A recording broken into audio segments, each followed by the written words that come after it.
welcome back to the Traveling Disc Golfer, guys. Today we are playing Live Oak in Ingleside, Texas. Right off the bat, I gotta say, I love this sign. They got the QR codes, can scan, see the layouts, see the maps, and they actually have a flyover option as well. But before we get started, as always, we have another giveaway, a Nate Sexton Tour Series Glow Firebird. All you got to do, as always, make sure you're subscribed, leave a comment, and a like on this video. So here we go, hole one, going to be a par 4.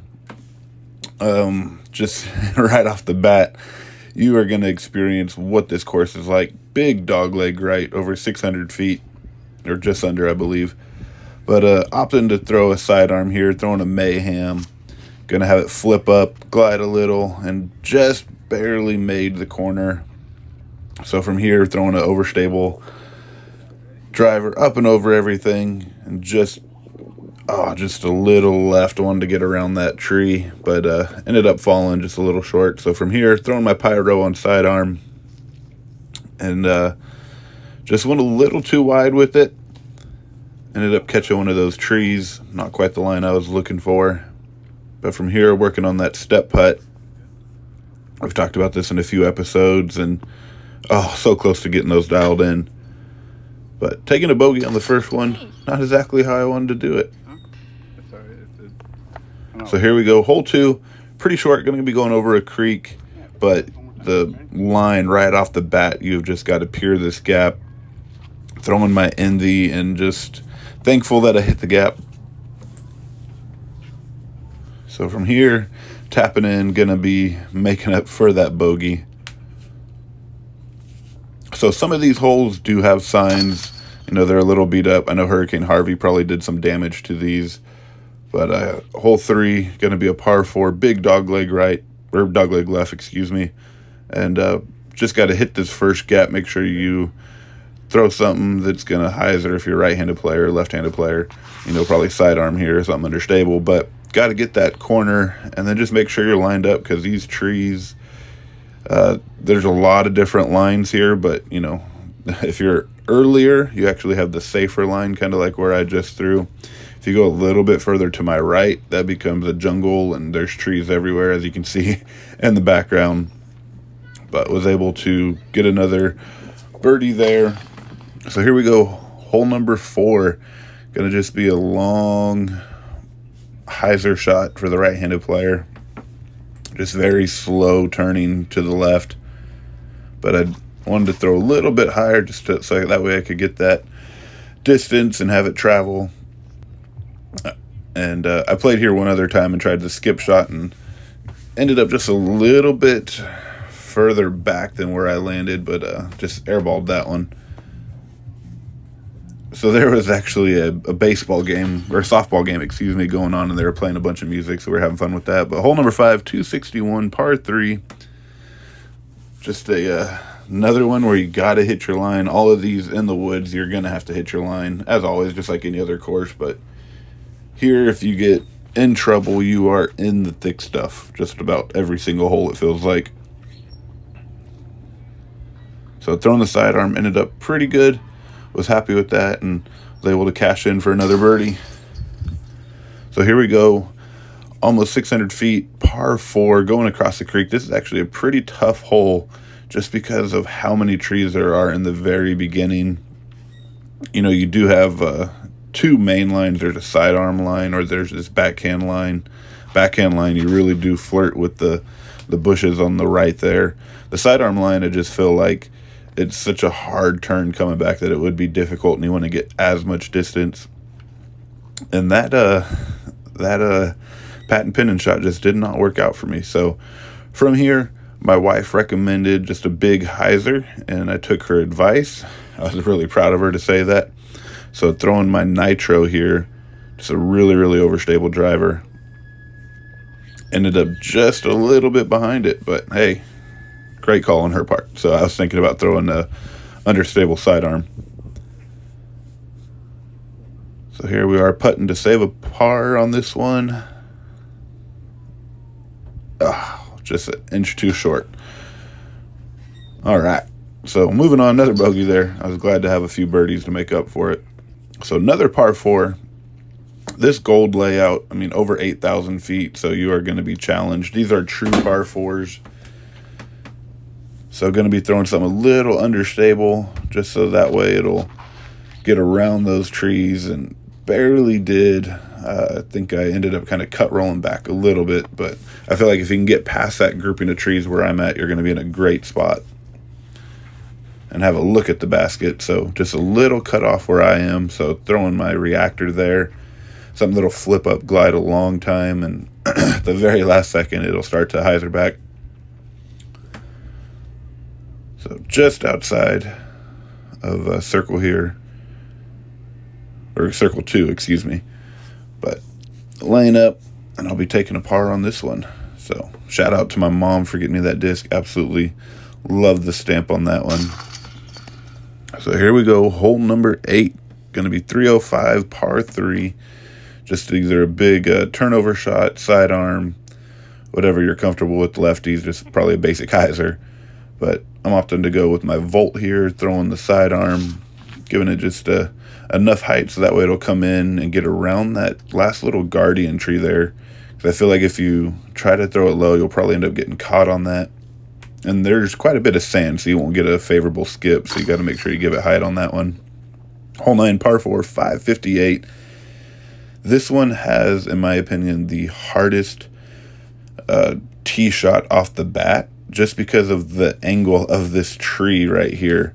So you can either gamble and try to throw that top gap, which is maybe 1.5 feet, 2 feet, or you can go underneath. Me being a taller player, it's kind of awkward. You really got to get low, but was thankful I was able to get off the tee pretty clean there, throwing that sidearm with the Insanity.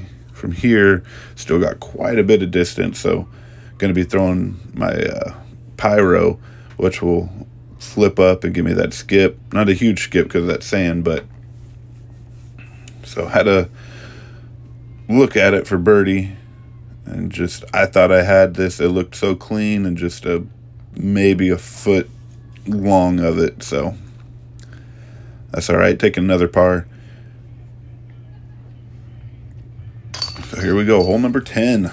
Playing along the baseball fields here. And once again, the tee placements, I absolutely love it because it's just, you're not having to throw a straight shot in between the trees. They kind of move it a little bit so that tree on the right is in your way. And, you do have to shape the shot a little bit. I was flexing my Mayhem there and had a good drive. And I'm going to be throwing my Envy about 300 out. This was probably my favorite shot of the day. Oh, so close there. I thought that one was in, but absolutely just loving my Envy. Straight flying one. So hole 11, par 3, 222. Just another shot that, you're going to have to shape. You got the sidearm line or you got the backhand line, and I was throwing a soft Pyro, my mid-range here, and I thought I had a skip ace. Once again, just really shy of hitting it. Ended up a little long, and I was in the briars here, and as I leaned back, it caught my leg and just totally threw my putt off there, but it's all right. My wife got upset at me, so she wanted to show me how it's done. So she's saving my par. So hole 12, another par 4, 537 on this one. And once again, off the tee, it's pretty awkward in a way. You're gonna have to shape the shot. You have that big tree there on the left, and if you look, you're like pointed right at it. So it's, like I said, it's challenging. You have to shape your shots, and I do love that about this course. So I'm throwing my Tesla here, a little flex on it, having to go straight down the middle, and ended up just barely making the corner again. So guess I got to work on my forehand distance. So from here, I was throwing my Nitro, which is very overstable, but the roots just kept kicking it up and didn't quite get the turn that I needed, so ended up in another bush, but had to look for birdie from quite some distance here. Just short again. So hole 13, par 3, 348. This is probably one of the harder ones just because it's such a low ceiling when you're first throwing, and then it's such a sharp turn going back. It's just hard to really get the distance. So you got to rely on a skip here. Or there's another local route, apparently, that I discovered where you can just sneak through those trees right there and get really lucky. So I was probably just outside of circle one here.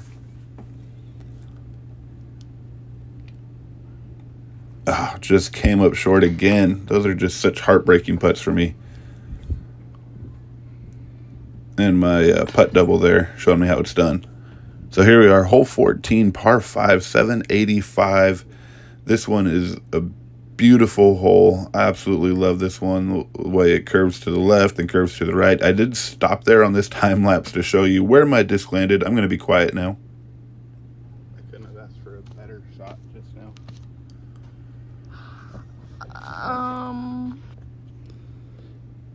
My bad. Just like to say that this is in fact where he landed on the first shot. And I thought I was filming. I'm a little hungry. And I wasn't focusing. This is where he landed. Alright, that was literally the best shot I've had on this hole. It peered the gap, and of course she just, I don't know what happened. I don't want to blame it on her. There's just a goof up or something, but ended up, throwing a sidearm after where that reactor landed, and had a weird angle because of the low trees. There's a lot of low trees here that force you to have to shape your shots, and I absolutely love that. Probably said that a time or two now, but was able to get a birdie there. So here we go, hole 15, par 3, 260. There's another low-hanging one to where you just have to shape your shots, and low ceilings. Like I said, they did such a great job designing this course. So I'm trying to flex my pyro there, and I just ended up throwing it into the ground. Just did not give it enough height on the flex and didn't trust it, but just a circle 2 putt here. And not able to connect, airball in there. So taking a par on 15, just going to move on. So hole 16, par 3, 375. And you guessed it, another low-hanging limb. So it's forcing you to shape your shots and really get creative on some of these and rely on skips or turnovers or whatnot. So that way you just can't air them out. And this one I just threw a little too low, just because there's those bunch of trees right there on the left. You got to get around those trees if you want to be looking at the basket, because it's kind of tucked away in there. And ended up just throwing on the other side, just gave it a little bit too much. So you're going to kind of see me waving here off to the right in that little gap.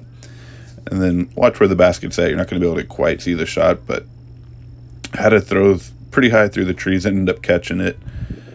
And I was happy with the result of what I had to deal with in scrambling, but not happy with the bogey there.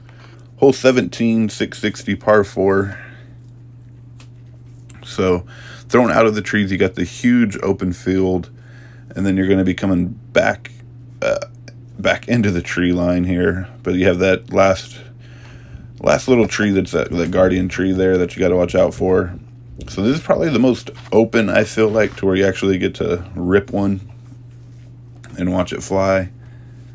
There was a strong headwind, and it turned my mayhem down. So throwing the Tesla, ended up catching just the side of the trees there.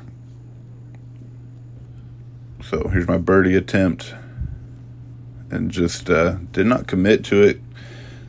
Got turned over there, and this is another disc that I've been having fun with. The spin is the disc that I've been using to putt with. So hole 18, I believe this one's right at 700 or something. So pretty tight little gap that you got to get out of. There's a tree that's kind of blocking it, and then you're going to be coming out. This is the first time where water will be in play. They got the pond, really pretty pond, lots of nature there. So I'm opting to throw the sidearm just because of that low ceiling again. And I was happy with the distance on this one. But if you can get out to the middle of the field, you just got to make sure that you watch where you're throwing, because that pond is really close to the basket. And just shy of it as well. But tapping in, cleaning it up. All right, guys, just got done here at Live Oak Park playing the Golds over 8,000 feet in Ingleside, Texas, near Corpus Christi. This course, I have got to say, they did an amazing job designing this course. You have very technical shots that you have to do. With the low-hanging trees, you have to hit the lines. There's nothing else. You know, in the woods, they got a ton of fun short ones, but still, you got to hit your lines. The long ones, they're true par fours. Even that par five is a true par five in my opinion, just because of the way it's curving through the woods and how thick it is in there. But this course has a little bit of everything. You got the water on hole 18 here, the creek that goes through, the trees, some open stuff, some long holes. Check it out. It's a little bit off the beaten path, but this is totally worth it. Play the Golds. I'm telling you, you will not be disappointed. Shout out to Flight Factory as well. Thanks for watching, guys. Take care.